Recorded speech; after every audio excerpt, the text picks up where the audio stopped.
Hey everybody, this is Jane with Barlow Herbal. We got Dr. Nielsen here, and we're going to give you some pointers on how to get through cold and flu season, which is really not cold and flu season. It's just what we like to call it because we all get sick because we have too much stress. So we want to talk about some of the things that you can do to get rid of stress or to at least bring your stress levels down and what it does to you if you don't. Now, you were telling me that people are addicted to stress.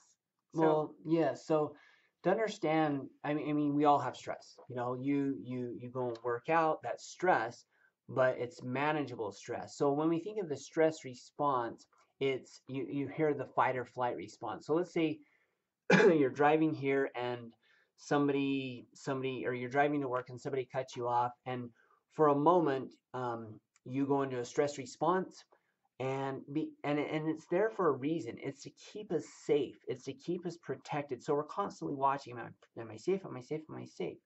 The problem is after you go through that stress response, or if a bear is chasing you, let's say a bear is chasing after you, you're going to use you're going to use all the chemicals in your body to escape that, or else to fight that bear, and then you'll turn that off. So if you don't turn that off, you'll stay in that state and you'll start to create disease. All right. And then the problem with that is what I see the big problem in our society is because humans, we can actually turn the stress response on by just thought alone. Oh, We yeah. actually don't have to be chased by a bear. Somebody doesn't have to cut you off in traffic. You can actually think about your bills, and that can cause a stress response. And so you'll go through this whole cascade of neurochemicals and different chemicals in your body that cause then a rush of actually energy. Because remember, in order to fight the bear, you have to have a rush of energy. Well, in our society, we don't get enough sleep. Okay, so what people will do, they start getting addicted to their own thoughts or their own feelings. So let's say you didn't get enough sleep, you haven't taken care of your body, you ate junk food. Okay, so you can use an external stimulus like caffeine or coffee, or what most people are doing is they'll use an internal stimulus and they'll actually think about the bills they got to pay, or they'll think about how that person cut them off in traffic. And remember, what that does is then it creates that boost of adrenaline, can be norepinephrine, these different neurochemicals and chemicals in the body. So it'll actually give you more energy. Right. So people become addicted to their stressful thoughts. So now they actually have to stay in this cycle of stress, of drama, of the trauma. And when you stay in that, what happens? You get sick. You bump out of homeostasis and you get into the inflammatory response, and then you get sick, because we know that when disease is when our tissue becomes damaged. So you get symptoms like runny nose, tired, fatigue, sore throat, achy, these type of feelings of lethargy. That is starting to become in a disease state. Inflammation, like in the joints, you're feeling pain. That is starting to become a disease state. And so we stay in this loop rather than really, you guys, you can trace it all back. You can trace cancer back as well. It's going to be a thought leads to an emotion. Long-standing emotions would be feelings, and then you get disease.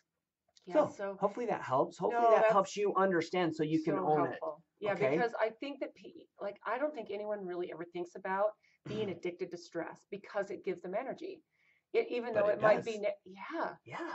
and it's, I mean, like you said, we're not running from a bear every day. But if we really truly were running from a bear, like think about this, when you How said much someone, energy would you have if you're running from a bear? right, like you would have crazy All energy. sorts of energy. You would find it. Yeah. Well, Right. and what's crazy is when, like, think about when somebody, not, I mean, I don't get upset when someone cuts me off in traffic, but if someone, I mean, I know a lot of people do, and I I've know had my people do. moments where yes, but here's what I'm more like, if you barely get missed by, like, someone almost sideswipes you, or you barely, like yeah, the rush you feel, Yeah. Yeah. even though that's just a rush of like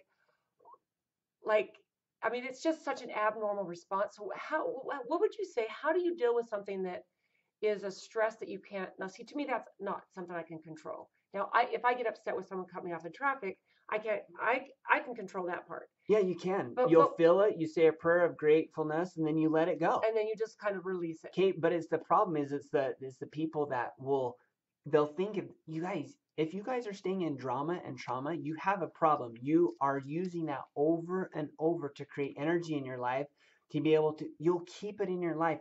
So how do you break free from that? I mean, we use a technique called emotional stress release. Right. One of the other things that you guys can do out there is meditation. Most of you don't know how to meditation. The other thing you can do is actually go and work out. Okay, don't work out. Go and take a walk. What I call a gratitude walk. What's the interesting thing about gratitude? That's another concept in and of itself. Is if you are grateful, you actually believe you're going to receive something, or you've already received something. And so when you're in a state of gratitude, what it does, and you can actually measure this as a frequency. When you're in a state of gratitude, you're already received or going to receive something. Consequently, it's like that's one of the best things to keep it simple. Is just take some time and just be thankful. Yeah. Like count your blessings. Seriously. Yeah. I think that'd be a good takeaway. And disconnect from social media because there's too much drama and trauma there. Honestly. That will keep you in a thought loop. That will create that kind of energy, or it'll create that sadness, like I don't have what they have, or oh my goodness, look at them, or I wish I had what they had. That will keep you in the drama and the trauma. Yeah, I'm doing a social media fast right now, and it's just great. I mean, I don't really use it. I only use it for mainly education, but you guys, that is a warning. Be so careful about that and learn to manage your stress. So hopefully there's some tips. ESR, yoga, taking a walk, being grateful, prayer, reading a book that doesn't cause you, just to kind of just something that will allow you to enjoy. And one of my favorite things, you guys, is I just love to connect with people. I love to connect with great people. I love to be with my family. Yeah. And in the moment, I am so present and just feel so much love from people. I agree with you. The gratitude thing is that's so powerful. So take a minute, step out of the drama and the trauma.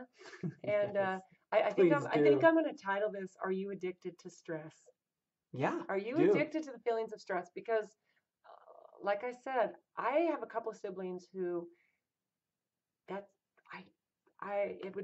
have a feeling that they're going to snap out of it because something terrible is going to happen to their health. And I can already kind of see it in both of them. So most people either wait until something totally dramatic happens to them where they hit ground zero but don't wait, you guys. Start now. Today is the day. Yeah, so make this season absolutely amazing and fill every day with gratitude. Thanks for tuning in, guys. And if you have any comments, let us know. Give us a like on the thumbs up, and we'll talk to you soon.